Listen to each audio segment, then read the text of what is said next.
Bonsoir à tous, bonsoir à toutes, bonsoir ma chère Sonia. Bonsoir Laurence. Bienvenue dans cette émission, nouvelle émission La France en face sur CNews et sur Europe 1. Un nouveau numéro de cette émission politique alors que le gouvernement vient d'engager sa responsabilité à l'aide du 49-3 à quelques semaines des élections municipales et dans un contexte, Sonia, de bouleversement mondial extrêmement menaçant. Et notre invité ce soir est un élu, un homme de terrain connu pour son franc-parler. Bonsoir et bienvenue Robert Ménard. Bonsoir à vous. Bonsoir.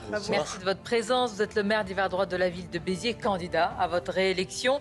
Et comme l'a dit Laurence, on va vous interroger sur les élections municipales qui approchent, sur les droites et une éventuelle union de ces droites, sur les défis français et bien sûr l'international.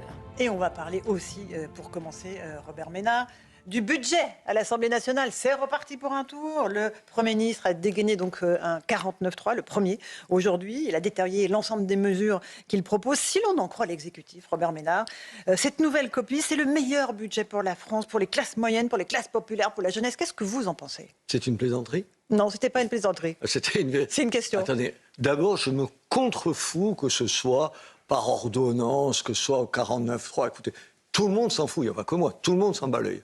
La seule chose qui compte là, c'est qu'est-ce qu'il y a là-dedans. Ah oui, on veut faire plaisir à tout le monde. Enfin, attendez, aux socialistes d'abord. Oui, et puis ça n'existe pas.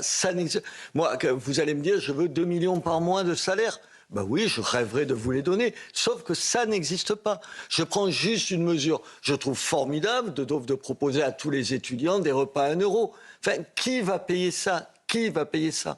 Ça n'a pas de sens. On est dans une espèce de situation où le gouvernement, pour pouvoir sauver sa peau, est prêt à faire toutes les concessions. Moi, je n'ai pas envie, pour mon pays, qu'on promette des choses qui demain vont s'avérer des catastrophes. Ça s'appelle de la lâcheté. Or, le 49.3 et tout là, ça intéresse souvent trois journalistes politiques. En tout cas, ça ne m'intéresse pas. Et je sais qu'aujourd'hui, on va devoir faire des économies sur un certain nombre de plans. On les fera, par exemple, sur le dos des entreprises. On va en parler. Attendez, moi, je suis maire. C'est un mauvais budget pour la France. Mais bien sûr que c'est un mauvais budget pour la France. Vous voulez vraiment vous passer, y compris des grands groupes ? Moi, chez moi, je me bats pour qu'un grand groupe, dont je ne vais pas citer le nom, arrive, qui est un groupe du luxe. Mais écoutez, j'ai discuté avec eux. Vous croyez qu'ils ont envie encore de faire des efforts ? Mais on a besoin de ça. On est suicidaire. On est suicidaire. Et pourtant, le gouvernement affirme que c'est ce budget qu'il faut à la France, aussi imparfait qu'il soit, et il met en avant l'argument de la stabilité, eu égard à ce dont on va parler, c'est une situation internationale totalement... Vous avez raison, c'est vrai folle. que c'est stable. Là, en ce moment, c'est stable, c'est tout ce qu'il y a de plus stable. Enfin, c'est de la foutaise de dire ça. Là, on n'a ni la stabilité, ni un minimum de réalisme, de pragmatisme. On n'a rien, on perd sur les deux tableaux. Mais c'est aussi, attendez, c'est pas que la faute de la gauche, c'est aussi la faute de la droite. Enfin, vous avez vu toute une partie des députés du LR qui, pour sauver leur poste, parce que c'est quand même ça, pour sauver leur peau, sont prêts à voter tout un tas de choses. C'est la peur bleue de retourner devant les Français, mais bien devant sûr. les urnes. Enfin, pourquoi vous croyez qu'il y a un certain nombre qui ne voteront pas un certain nombre de motions de censure parce qu'ils y sont opposés ou parce qu'ils ont peur de perdre leur place? Bien sûr que c'est la deuxième option. Et en plus, ça discrédite toute la politique. Moi, des fois, j'ai honte de dire que je fais de la politique. Parce que quand les gens... Alors que je trouve que c'est bien de faire de la politique. Écoutez, ça te prend ta vie de faire la politique et tu ne le fais pas pour toi. Sinon, tu fais autre chose dans la vie. Et je pense ça. Et en même temps, quand je vois le comportement d'un certain nombre d'hommes politiques, de droite et de gauche, leur lâcheté... Donc PSLR. Mais attendez, vous ne les voyez pas ? Chacun veut sauver sa peau. Ils veulent sauver la peau, ils veulent sauver la France. Qu'est-ce qui est important ? La France ou leur siège ? On a la réponse. Vous avez la réponse. Robert Ménard, député, aurait voté l'une des deux motions de censure. Je ne sais pas si je les aurais votées, je ne sais pas. En tout cas, je n'aurais pas pris comme critère de choix ma propre survie. Si, comme maire, je devais dire que des choses populaires, mais il y a des choses que je ne veux pas dire parce que je ne les pense pas. Enfin, il n'y a pas des choses, ça s'appelle la morale. C'est pas un grand mot, il y a des choses qu'on ne dit pas. Moi, j'entends un certain nombre de gens dire des choses dont ils savent pertinemment que ça ne se fera pas. Pardon, vous croyez que j'ai pas envie de la retraite à 60 ans ? Enfin, moi, je connais dans ma ville, il y a tout un... Vous ramassez des ordures tous les matins.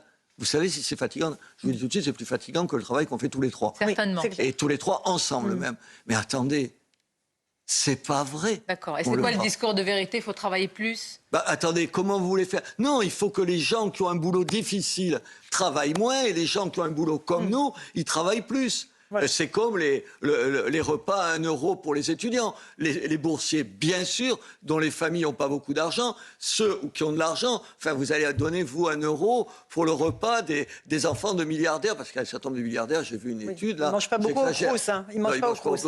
Ou de millionnaires, évidemment pas. Évidemment pas. Robert On ne traite Ménard. pas les gens de la même façon. Première question d'un téléspectateur, d'une auditrice, en l'occurrence. Elle s'appelle Fatia, gérante d'un restaurant. Elle nous questionne sur les retraites, justement, qu'on vient d'aborder. Bonjour, je m'appelle Fatia, j'ai 62 ans. Je suis gérante d'un restaurant et j'aimerais savoir quel est le devenir de nos retraites. Qu'est-ce qui va se passer? Quelle est votre position par rapport à ça? Robert Ménard. Écoutez, moi, je dois être un primaire de base. C'est-à-dire? C'est assez simple. On vit de plus en plus longtemps. Il y a de moins en moins de gens pour payer les retraites de ceux qui sont en retraite. Et vous ne faites rien, et vous ne changez rien. Mais ça n'existe pas. Vous ne vous posez pas une question toute bêtassonne. Dans toute l'Europe, on fait travailler les gens plus, sauf ici. Parce qu'on a quoi? Un génie français qui fait qu'on est mieux, différent, plus intelligent que toute l'Europe réunie. Mais c'est pas vrai, madame. Le gouvernement a cédé sur la réforme des retraites. Il a cédé Là encore, parce que c'est nous qui allons payer, selon vous? Attendez, parce qu'il veut séduire le Parti socialiste, qui lui-même est capable de dire sur ce terrain-là n'importe quoi. Mais il n'y a pas que. Sur ce terrain-là, Marine Le Pen, elle dit des bêtises.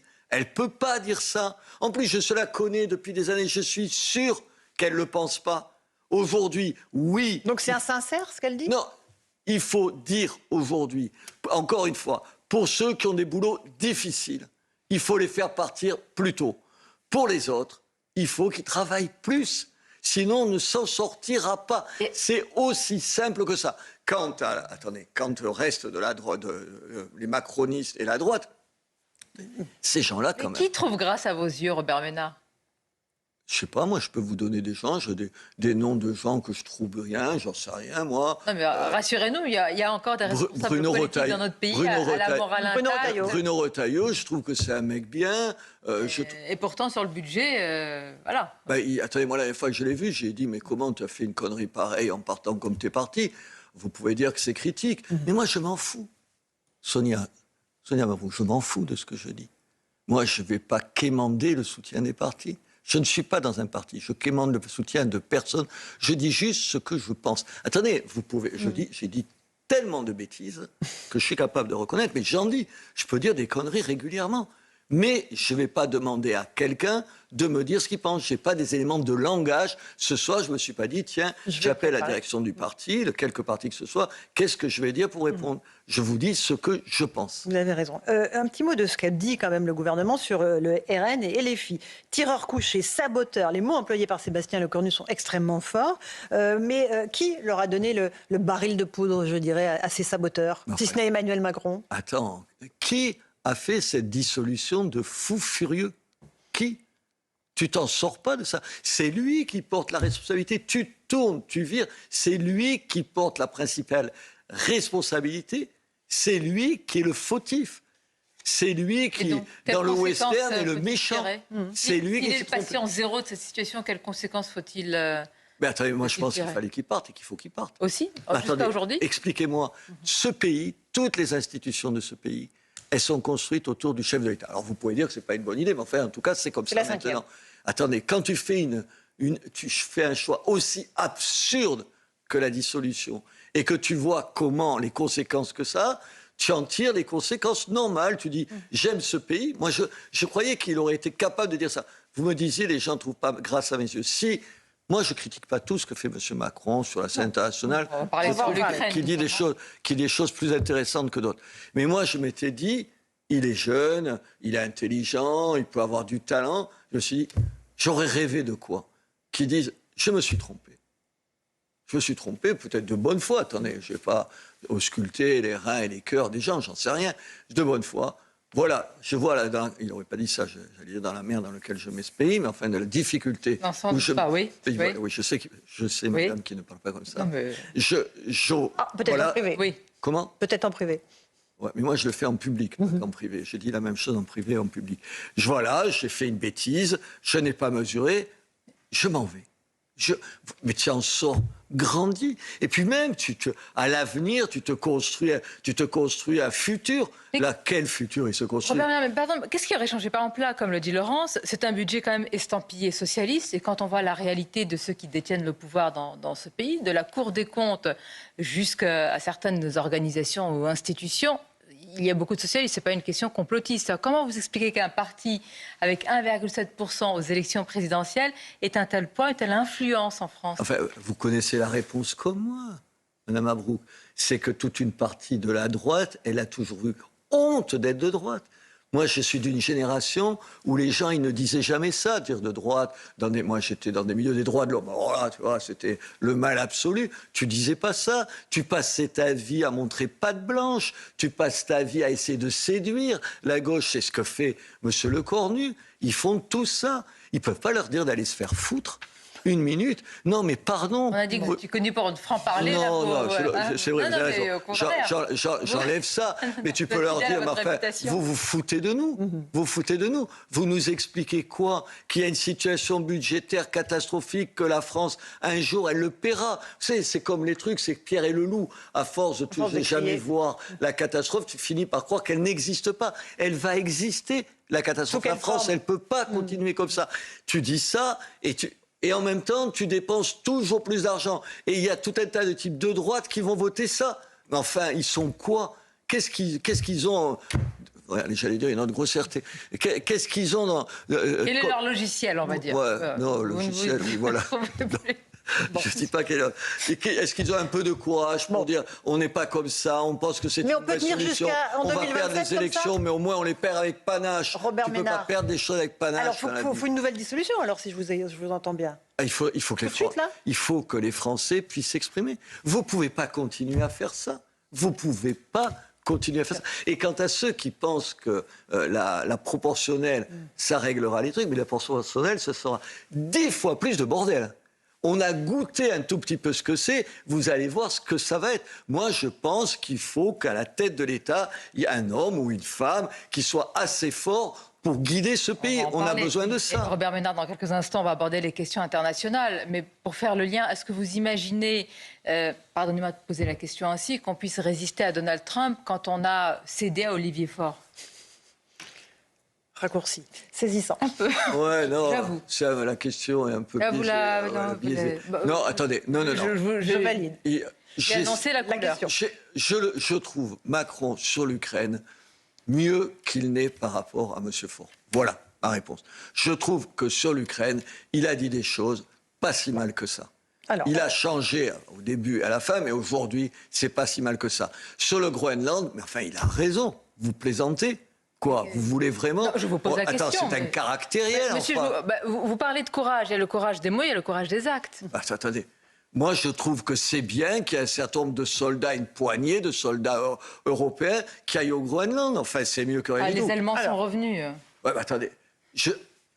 Je trouve qu'il faudrait en faire un peu plus, mais c'est mieux que ceux qui vous disent « Ah non, il ne faut pas aller là, sur l'Ukraine, il faut les laisser se faire massacrer, et sur l'Iran, c'est trop compliqué. » On a entendu. Enfin, de temps en temps, tu as un peu de courage. On a glissé justement sur cette seconde partie qui concerne l'international, notamment Donald Trump.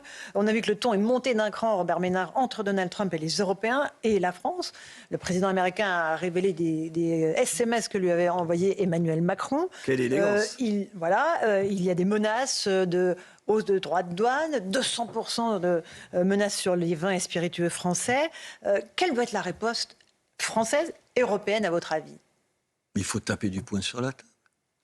On a affaire à un fou furieux, caractériel et cupide. Il n'est pas guidé par... Vous êtes dans la mesure, là, pardonnez-moi, parce que vous me reprochez peut-être d'être caricatural, mais vous ne l'êtes pas, là? Et lui, il est dans la mesure. Il n'est pas cupide. Il est président des États-Unis d'Amérique. Il n'est pas cupide. Il ne fait pas des affaires... Pas seulement, il ne sert pas les intérêts des États-Unis avec un cynisme absolu. Il défend les intérêts familiaux dans un certain nombre de pays. Les affaires qu'il fait en Arabie Saoudite et ses enfants, c'est quoi? Ça ne pèse pas sur sa politique, mais vous plaisantez. Vous savez, moi, j'ai beaucoup J'ai beaucoup travaillé en Afrique. Vous savez à quoi c'est Amin Dada à la Maison-Blanche. Oh. C'est Amin Dada à la Maison-Blanche. On parle de la plus grande démocratie.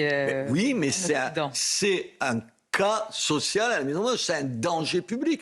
Mais vous vous rendez compte quand il en est... Cicatriser le débat. Attendez, mais vous plaisantez. Vous l'avez entendu sur le c'était qui le premier ministre norvégien? Il lui dit ah, j'ai pas eu mon prix Nobel, alors je me sens plus obligé de défendre la paix. Mais enfin, vos enfants, madame, ils disent ça. Mes gosses, ils disent ça. Pas le chef d'État des États-Unis. Mais est-ce que c'est toujours un allié, Donald Trump, pour Mais nous? là, bien sûr que non. C'est quoi alors? Mais je sais pas. C'est pas un ennemi. Je ne sais pas. Les États-Unis ne sont pas notre ennemi. S'il envahit le Groenland, vous direz quoi, madame? Vous direz, il est quoi? Il nous fait la guerre, il ne sera pas vraiment un allié. Mais pardonnez-moi, combien de responsables politiques et les Danois ont défendu le Groenland avant qu'on arrive à cette situation? Il y a un an, le fou furieux dont vous parliez avait déjà annoncé la couleur. Les Européens sont restés figés, tétanisés, bloqués. Attendez, c'est pas la même chose. Je vous dis ce que je pense de lui. Si la question est-ce qu'on est à la hauteur face à cet ouragan de folie? Non. Mais je pense que le problème, c'est quoi? C'est qu'on ne le prend pas au pied de la lettre. Je veux dire, malheureusement, il faut écouter ce qu'il dit. Alors, je ne vais pas faire des comparaisons historiques qui n'ont pas lieu d'être faites, mais les pires sur le terrain politique, les plus cyniques, les plus calculateurs et tout, c'est des gens souvent qui disent la vérité. Regardez Poutine. Poutine, il n'a pas caché... Attendez. Poutine, même combat? Aujourd'hui, pareil. Trump-Poutine, même combat. Et pourquoi? Quel différencien? Quel différencien? Ben, je ne sais pas. Quelle différence les États-Unis sont un allié historique, basculer comme attendez, ça, mais dire moi, Donald Trump, attendez. Moi, je ne confonds pas les États-Unis, le peuple américain et M. Trump. Je ne confonds pas la Russie, le peuple russe et M. Poutine. Vous me posez des questions sur les dirigeants. Moi, j'ai de l'amitié pour le peuple russe. Enfin, j'y suis allé je ne sais pas combien de fois pour défendre des gens. Tenez, des journalistes comme vous qui se faisaient tuer dans des rédactions. Je ne mets pas sur le même plan les journalistes assassinés en Russie et M. Poutine, d'un côté. Qui envahit? Est-ce qu'on pensait une chose? Mais vous m'auriez demandé à moi, la semaine avant l'intervention de M. Poutine en Ukraine, s'il allait le faire. Je vous aurais dit, vous êtes folle. À toutes les deux, vous m'auriez dit ça. J'ai dit, mais vous avez perdu la raison. Enfin, il a de la jugeote, il ne va pas faire ça, c'est une provocation. Le problème, c'est que l'un et l'autre sont capables de le faire. Il peut envahir le Groenland, et donc il faut qu'on aille se battre non seulement en Ukraine, mais aussi au Groenland. Robert Ménard? Mais oui. Ok, on en doit. Attendez, mais c'est terrible. Attendez, c'est terrible, parce que moi, je vois toute une droite qui, quand je dis ça, disent « Oh, quand même !» La réponse, en général, c'est « Tes enfants, ils iraient là-bas ?»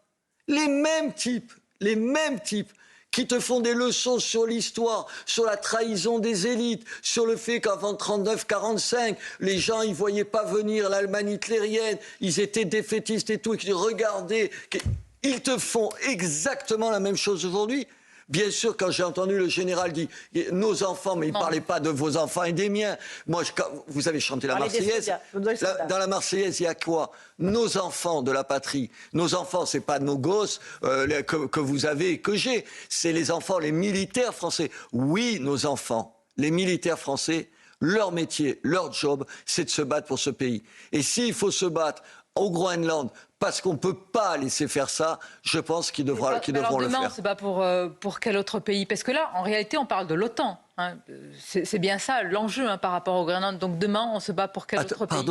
Où est-ce que vous mettez la limite de ce qui devient... Le Groenland, c'est un pays européen, madame. Il a quitté l'Union européenne. Attendez. C'est un pays européen. Ils ont quitté l'Union européenne. C'est un pays européen. La Norvège, elle n'est pas, à ma connaissance, dans l'Europe. C'est un pays européen. Je pense que la seule chance qu'on a dans le monde avec les conflits qu'il y a aujourd'hui, c'est de se dire ce qu'on est, madame. On est 450 millions d'habitants. On est le plus gros marché intérieur du monde. Une des armées, quand vous ajoutez les différentes armées, les plus puissantes du monde. 2 pays en Europe, c'est pour ça que je parle de l'Europe et pas de l'Union européenne, 2 pays qui ont l'arme nucléaire.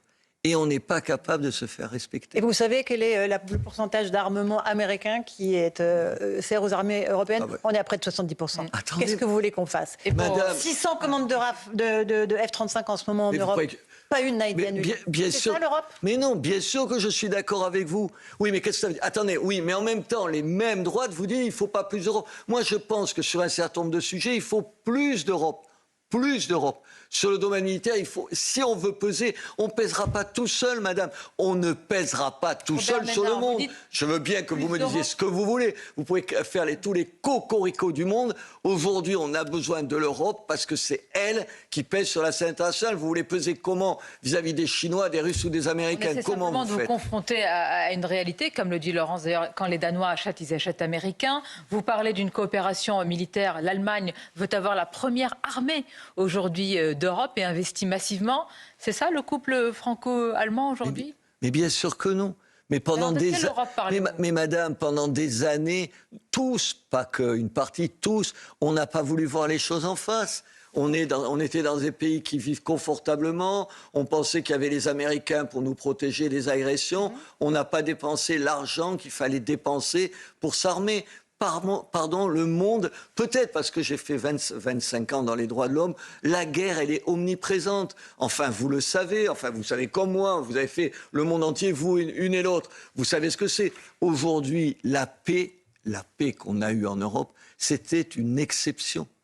C'était une exception. On redécouvre le drame, la violence. Bien sûr mais la guerre, elle a été la règle dans le monde entier. C'est parce qu'elle n'était pas chez nous. On découvre d'abord avec l'ex-Yougoslavie, ensuite avec l'Ukraine, que la guerre, elle peut être au cœur de l'Europe.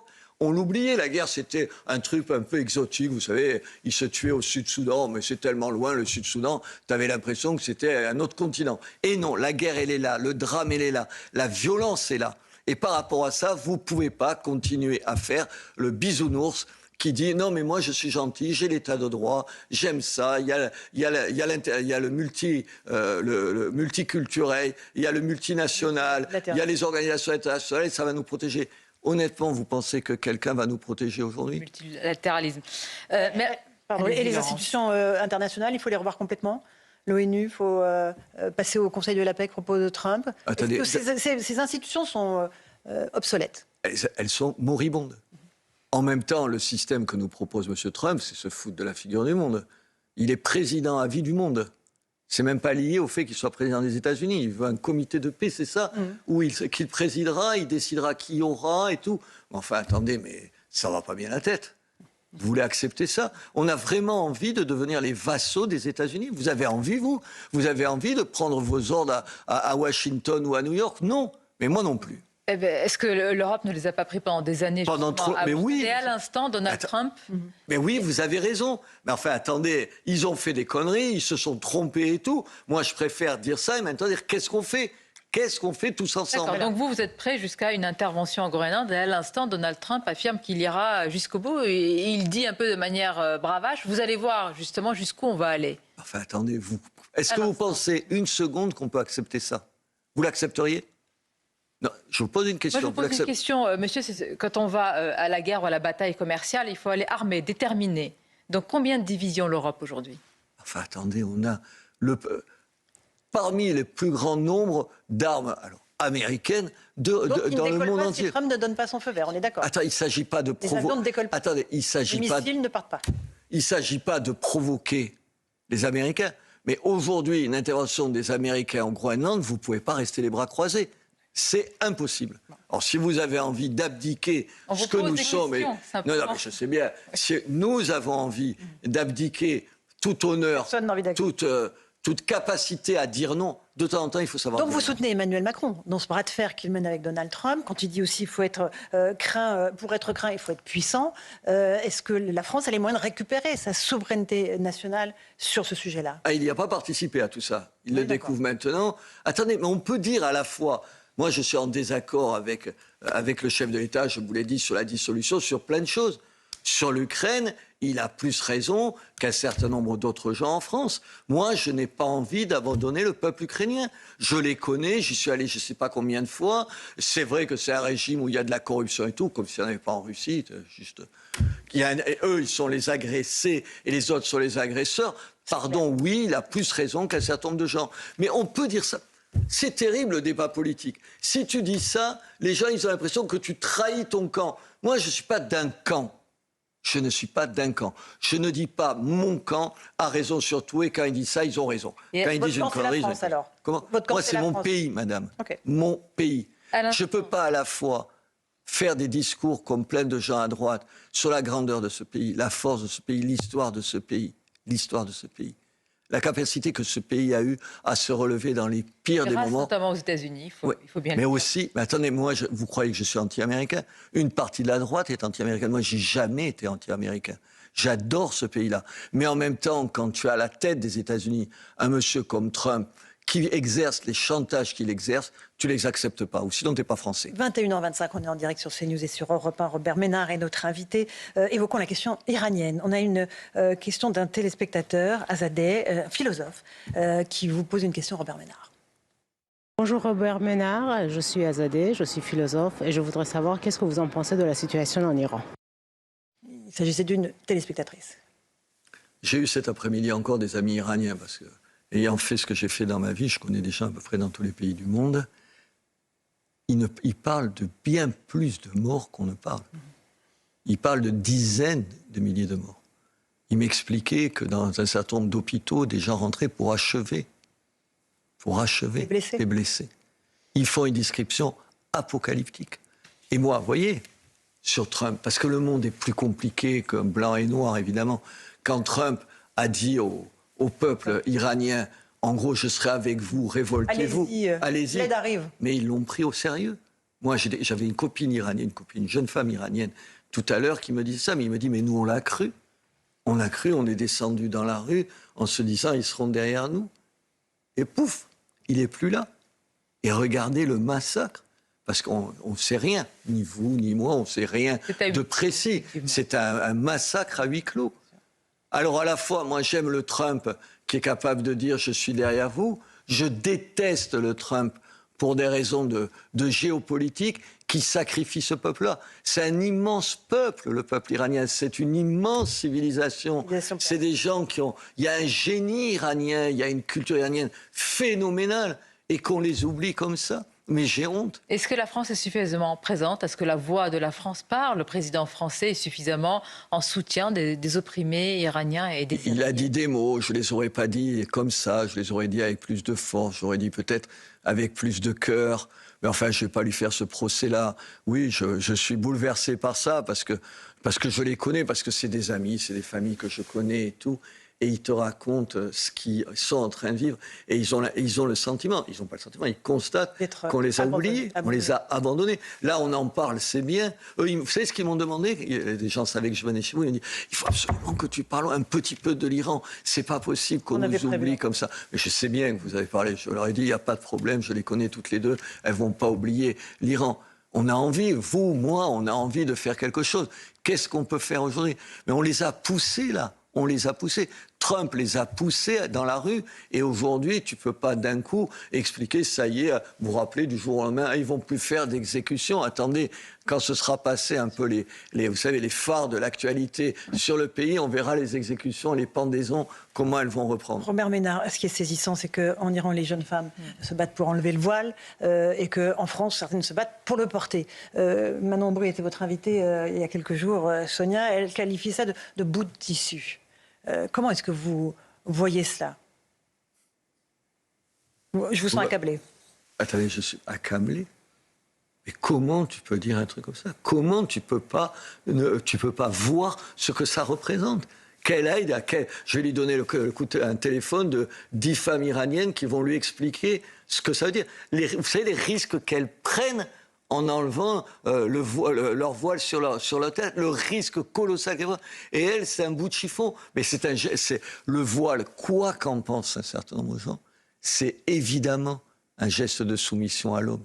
Évidemment, c'est une position Comment des femmes ici qui se sont battues pour que les femmes soient à égalité aux hommes ne voient pas cette réalité-là? Autre calcul, alors peut-être un peu plus cynique, elles se disent peut-être que notre électorat, il est dans un certain nombre de quartiers où il y a justement beaucoup de femmes voilées, et on va dire ça. Mais alors si c'est ça la politique... C'est le cas aussi de certains quartiers à Béziers, et pourtant je pense que vous ne changez pas votre discours en fonction pas mon discours. Des quartiers. Je ne change pas mon discours, et je ne vais pas dire aux gens le contraire de ce que je vous dis là, parce que je suis dans un quartier où il y a une majorité musulmane. Mais peut-être que Madame Aubry et d'autres dames n'ont pas la même conception, ou d'autres hommes n'ont pas la même conception que moi du devoir qu'on a. Et pour aller plus loin, vous dites que derrière chaque voile, il y a quand même une idéologie islamiste, mais derrière chaque femme voilée, non. Bien sûr que non. Derrière chaque femme voilée, non. Personne, vous connaissez mieux que moi l'islam et un certain nombre de pays musulmans. Vous savez bien que c'est pas vrai. Moi, je vois des jeunes femmes chez moi qui disent pas ça et qui le vivent pas comme ça. Elles le vivent comme une affirmation de leur identité, de leur spécificité. Elles ont envie dans une société de se faire entendre. Vous croyez que je suis assez con pour pas comprendre qu'il vaut mieux s'appeler Robert que Mohamed? Vous croyez que je suis à ce point abruti de croire que ça ne pèse pas d'avoir un prénom musulman et que tu peux, dans ces cas-là, quand tu es une femme, te dire c'est une façon d'affirmer, malgré tout ça, ce que je suis. Ça, c'est ce qu'elles vivent subjectivement. Aujourd'hui, Madame Mabrouk, aujourd'hui, porter le voile et dire ce n'est rien d'autre qu'un bout de tissu est une imbécilité, une trahison. Une trahison par rapport... On parle d'Iran, mais il y a plein d'autres pays où des femmes se sont battues contre ça, contre le voile. Robert Ménard, il y a eu de nombreuses manifestations, notamment sur Gaza. Rien de tel pour l'Iran. Il y a eu des courageux qui se sont mobilisés, mais tellement peu. Le monde de l'art, le monde de la culture, c'est très peu mobilisé. Comment vous analysez ce deux poids, deux mesures dans la société française? Est-ce à dire que parce qu'il y a des Juifs en face des Palestiniens? Est-ce pour ça? J'espère que je me trompe. J'espère que, comme vous disiez, vous l'une ou l'autre, j'exagère. Mais bien sûr qu'il y a de ça. Bien sûr qu'il y a de ça. Mais vous savez, moi, j'ai été aussi con que ces gens-là. Je me rappelle que vous étiez toutes les deux, vous êtes bien plus jeunes que moi. Moi, je me rappelle avoir manifesté pour le Parti communiste vietnamien contre l'intervention américaine. Quoi? Eux, c'est leur Vietnam à eux. Et les conneries qu'on disait, enfin, vous vous rappelez les conneries qu'on disait? C'était le Parti communiste. Comment? On n'était pas nés. Je sais, non, mais enfin, vous lisez. Bien sûr, je sais bien, je voulais commencer en vous disant que vous n'étiez pas nés. Mais enfin, moi, je me souviens des conneries qu'on disait à la fac. On était avec le Viet Cong, c'était les pires. Ils ont torturé, ils sont comportés comme... Attendez, les Américains, en face, c'était pas des saints. Mais enfin, entre... Pardon, les États-Unis de cette époque-là et les régimes communistes, c'était pas la même chose. On peut rappeler combien la gauche s'est trompée en soutenant, et même plus que ça, Khomeini à l'époque. En soutenant, en tressant des lauriers à Khomeini, le saint homme. Alors, on va passer c'est très très différent, de rassemblement à d'autres rassemblements, parce qu'aujourd'hui c'était très particulier, c'était à Strasbourg, on a vu que la colère paysanne se poursuit, elle est toujours vivace, notamment sur le Mercosur, mais pas seulement. Plus largement, Robert Ménard, est-ce que vous pensez vraiment que c'est depuis l'intérieur de l'Union européenne qu'on peut encore et toujours défendre les intérêts français aujourd'hui? Je ne sais pas répondre à cette question. Ah ben, elle est importante. Oui, il y a des questions importantes et je n'ai pas de réponse, je ne sais pas. Je ne vais pas vous raconter que j'ai une réponse à tout, j'en ai pas. Ce que je sais, c'est qu'aujourd'hui, on a quitté avec les paysans, c'est un joli mot, les paysans. Les paysans, pas les agriculteurs. Paysage, paysans. Exactement. Avec les paysans, on a quitté le domaine de l'économie, des chiffres. Ils ont le sentiment, moi je les connais, il n'y a que ça autour de chez moi, c'est les viticulteurs, mais il y a une ville qui baigne au milieu de la viticulture. Ils ont l'impression qu'il y a deux mondes. Il y a celui de Bruxelles, de Paris et le nôtre. Cette province, vous savez, qu'on regarde un peu de haut. Aujourd'hui, ils ont le sentiment, et ils ont raison, qu'on ne les écoute plus, qu'ils sont une espèce de truc qui va finir par disparaître. Tout à l'heure, je parlais de l'Europe. Chez moi, à Béziers, il y a un certain nombre de produits qui vous permettent de produire plus de vin, qui sont interdits à Béziers et qui sont autorisés de l'autre côté de la frontière espagnole. Comment vous voulez que les gens acceptent ça? Cet été, il y a du vin chez moi qui s'est vendu à moins de 50 centimes le litre. Vous trouvez que c'est respecter les gens? Je veux dire, on devrait en faire une cause nationale des paysans. C'est eux qui vous nourrissent. Attendez, tout à l'heure, vous prendrez un bout de pain demain matin, vous êtes bien content qu'il y ait des paysans pour faire du blé. Vous boirez un verre de vin, vous êtes bien content pour qu'ils soient dans la vigne et qu'ils soient en train de tailler en ce moment. Je pense que voilà, c'est ce que je dis. Et dans ce domaine-là, pour ça, je n'ai pas de réponse globale. Moi, ils sont venus chez moi, ils ont manifesté, ils étaient presque 7000 chez moi. Ils sont venus chez moi parce que c'est le seul endroit où, dans l'histoire de la France, des militaires ont refusé de tirer sur les paysans en 1907. Et donc, ils sont manifestés au même endroit exactement. Ils voulaient dire ça, ils voulaient dire, les paysans, c'est plus que les autres. C'est ce pays, c'est une façon d'être français, c'est la France. Les paysans, vous le disiez tout à l'heure, c'est eux qui font les paysages. Chez moi, vous imaginez s'il n'y avait pas les gens, ils pensent que les paysages, c'est un truc naturel. C'est pas naturel. C'est des paysages qui sont faits par des paysans.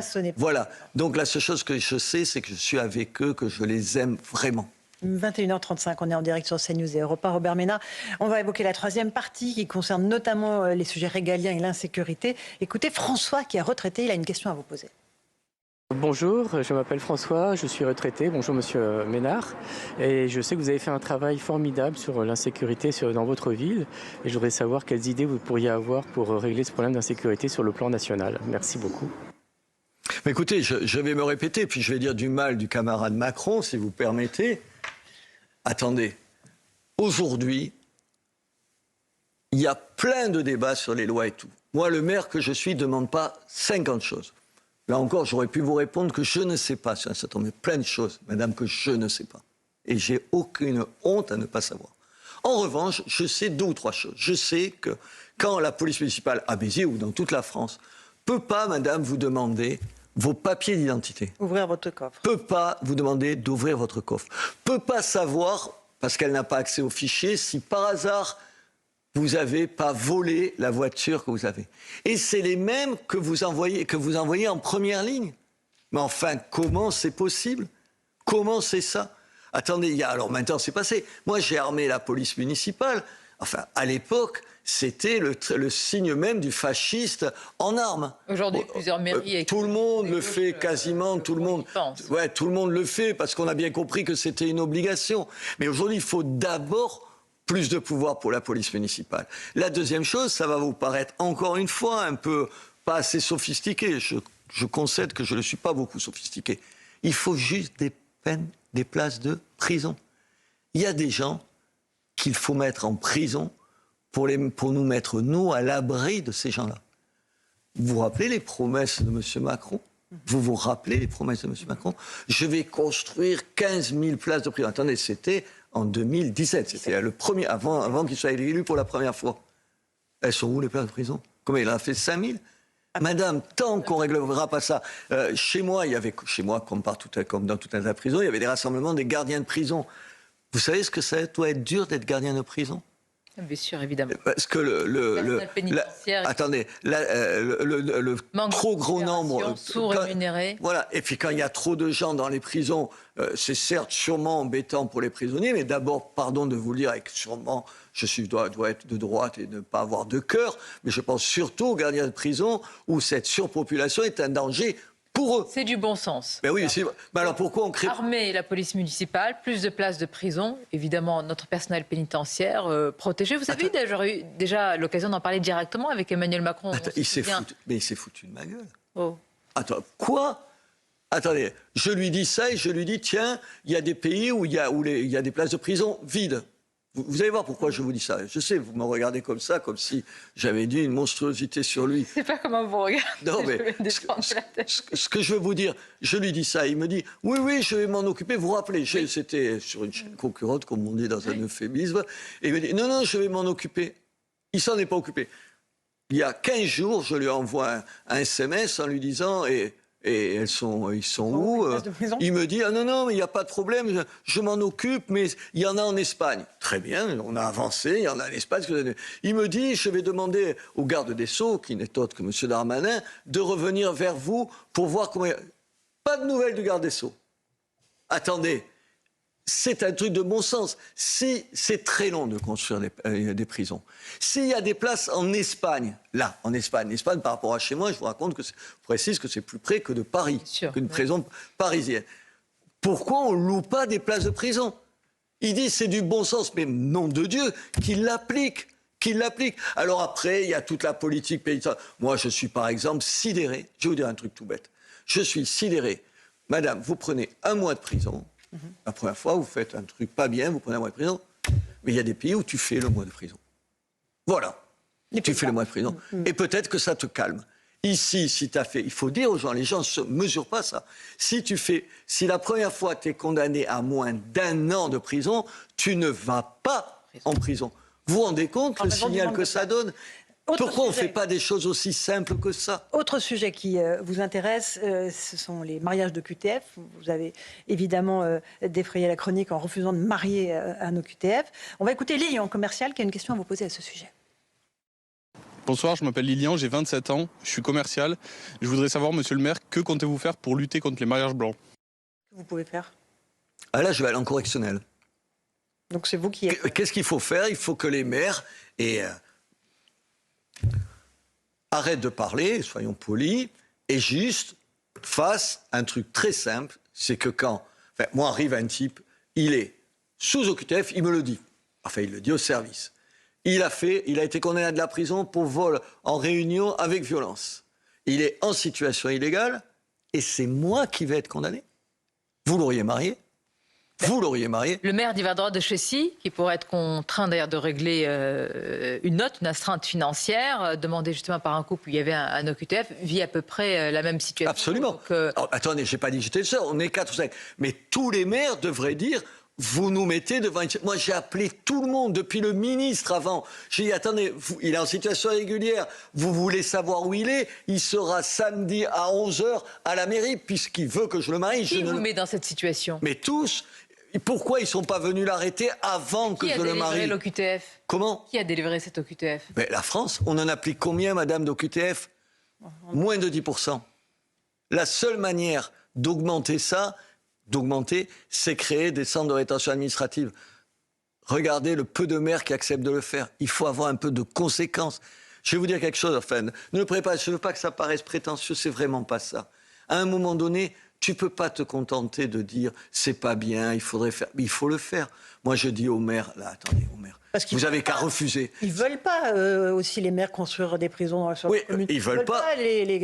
Et ensuite, ils ne veulent pas prendre le risque. Je risque de la prison, je ne crois pas que j'irai en prison. Une amende, je pense qu'elle sera symbolique. Je risque quoi? L'inéligibilité. Et c'est pour ça que les maires ne le font pas. Si demain, il y avait 200 maires qui disaient, parce qu'il y en a tout le temps des OQTF qui veulent se marier, moi j'en ai un, mais il y en a partout en France, qui disaient, ah ben écoutez, on ne va pas les marier. On va en condamner 200.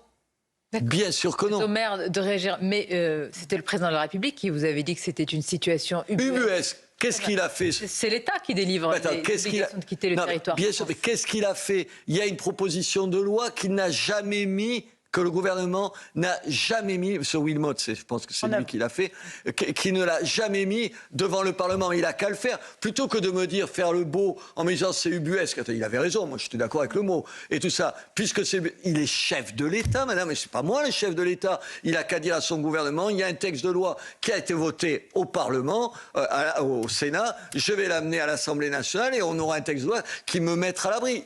Pas que moi, tous les maires. Pourquoi ne veulent-ils pas faire cela, selon vous? Il y a une raison? Je trouve ça, honnêtement, je ne sais pas, c'est pour faire plaisir quoi à l'Algérie? Ils ont besoin encore de cirer les babouches du gouvernement algérien. Votre phrase, pardonnez-moi, peut faire réagir simplement. Pourquoi? Oh, ça va. Écoutez. Ça va. Le régime algérien est un régime corrompu qui manie depuis 60 ans une espèce de rente mémorielle. Ils vivent que sur ça. Vous êtes en Algérie. Vous savez, et on pense à Christophe Claise, notre confrère. Exactement. CNews Europe 1 demande sa libération. Attendez, vous savez comment vit le peuple algérien en Algérie? Vous avez dit, moi, j'y vais plus parce qu'ils me donnent plus de visa. Chaque fois que je rencontrais des Algériens, qu'est-ce qu'ils avaient envie? De se débarrasser de ce régime. Et comme ils n'y arrivaient pas, de venir en France. C'est ça la réalité. Et encore une fois, je ne confonds pas Je ne confonds pas la clique de militaires corrompus qui sont à la tête de l'Algérie et le peuple algérien. Je ne confonds jamais l'un et l'autre. J'ai passé ma vie à dénoncer des régimes, j'ai passé ma vie à défendre les peuples que ces régimes opprimaient. Pour certains, je vais faire une transition qui va peut-être vous paraître osée, mais ce sont leurs propos qui sont, me semble-t-il, caricaturaux, parce qu'ils estiment que la répression est en France. Et je parle de certains parlementaires de la France insoumise ou eurodéputés. Rima Hassan dénonce à longueur de meetings, justement, la France, la répression en France, la police et notamment l'ancien ministre de l'Intérieur avec des slogans comme « Abat Retailleau », faisant référence à ce qu'avait dit, il est vrai, Bruno Retailleau, à bas le voile. Que répondez-vous à cela? C'est une ennemie de ce pays.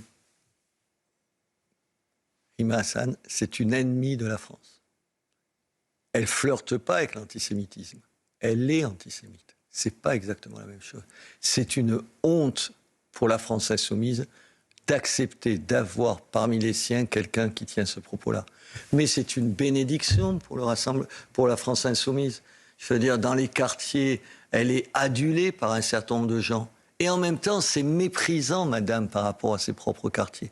Moi, je suis dans une ville où 70% des enfants des écoles publiques sont d'origine immigrée, dont 90% issus du Maghreb et donc la plupart du temps musulmans. Mais j'ai plus de respect pour eux, je ne les confonds pas avec des Rima Hassan. Je ne pense pas qu'ils pensent des Juifs ce qu'elle en dit. Vous n'essentialisez pas. Mais jamais. Enfin, attendez, vous plaisantez, je les défends. J'essaye de leur faire que leur vie soit un peu moins difficile. Et je les prends pas et je les brosse pas dans le sens du poil, des pires réactions qu'un certain nombre d'entre eux peuvent avoir. Je ne crois pas que les musulmans chez moi soient tous antisémites. Je suis allé voir un match du Maroc. J'étais assis à côté du président de la communauté juive. Personne n'a fait une remarque sur le président. Aucun, personne. C'est ça que j'aime. 21h46, on est en direct sur CNews et Europe 1. Parlons un peu de politique. Ça fait des années, Robert Ménard, que vous appelez à l'union des droites. Elle n'est toujours pas survenue. Qu'est-ce qui bloque? Est-ce qu'elle verra un jour le jour? C'est désespérant. Il y a 10 ans, j'ai réunissé à Béziers, autour, au stade droite, on avait appelé ça, tous les acteurs de la droite. Mais ils se trouvent tous des raisons de pas faire l'union. Le RN, parce qu'ils pensent que ça y est, l'Élysée vont gagner tout seul. Le LR, parce que tu as encore une partie qui pense qu'ils ne peuvent pas toucher la main du RN, c'est attraper, je ne sais pas quoi, le choléra. C'est pas possible. Aujourd'hui, entre le LR, Sarah Knafo, Éric Zemmour, il y a Marion Maréchal-Le Pen, Dupont-Aignan, Bruno Retailleau, et même, après avoir tout le mal que j'en ai dit, le garde des Sceaux actuel. Mais pourquoi? Moi, j'ai envie de leur dire, on va vous réunir, venez donc à Béziers. Et avec une primaire comprenant toutes ces personnalités. D'abord, on parle tous ensemble et on essaye de voir si on ne peut pas se retrouver. Enfin, attendez, mais pardonnez-moi, qu'est-ce qui rapproche Gérald Darmanin de Sarah Knafo sur le papier? Attendez, pardon de rappeler que vous êtes un peu jeune pour ça. Mais allez-y, ça ne fera pas de mal. Tout à l'heure, vous m'avez reproché en disant que vous n'étiez pas né en 80, vous n'étiez pas né.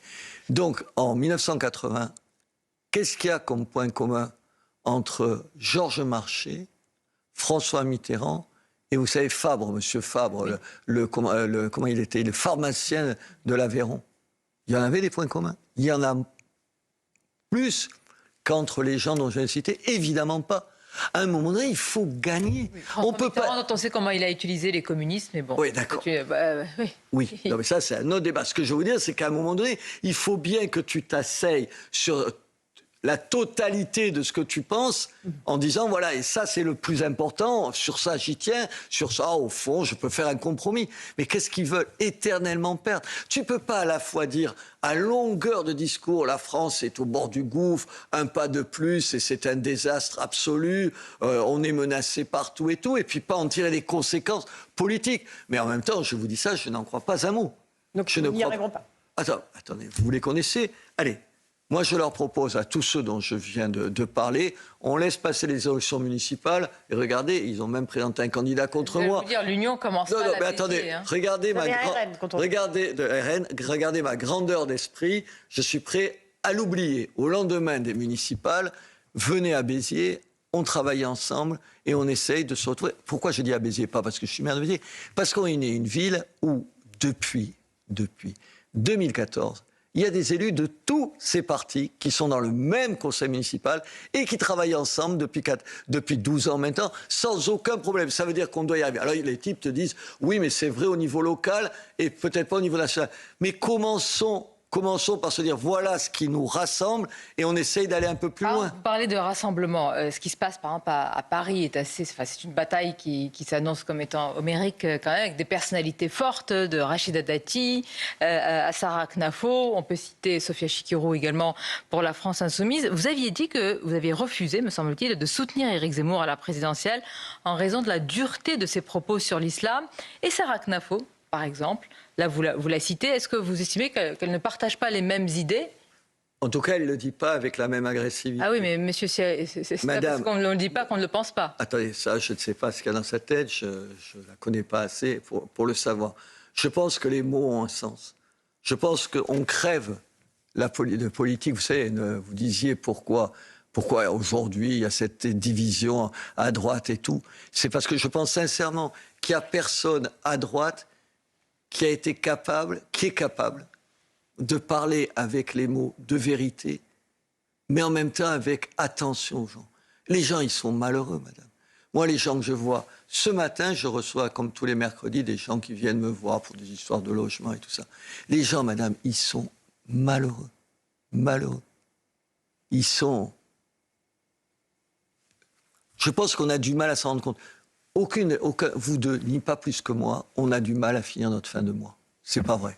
Vous n'êtes pas à 3 € à la fin du mois. On ne va pas se raconter. Les gens que je vois à longueur de temps, Laurence Ferrari, les gens que je vois, ils sont dans cette situation. Et donc, il faut arrêter de diviser, il faut arrêter de... Il faut se dire, c'est pour eux qu'on fait de la politique. C'est pour eux.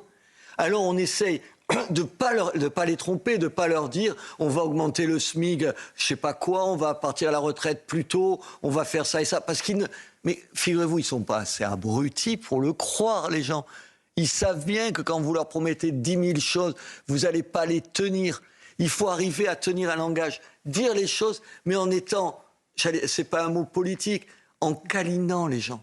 Ils ont besoin qu'ils se disent, oui, que vous les considérez, que vous êtes attentifs, et puis il faut trouver les mots pour parler aux gens. Et les candidats, et voudraient choisir en liberté. Nous arrivons donc à Marine Le Pen. Juste à évoquer à Marine Le Pen, qui aujourd'hui et demain répond aux questions de ses juges dans le procès en appel des assistants parlementaires. Est-ce que vous pensez que le fait que 3 juges puissent décider de la physionomie de l'élection présidentielle de 2027 est un problème dans notre pays? C'est un problème, c'est un scandale, madame.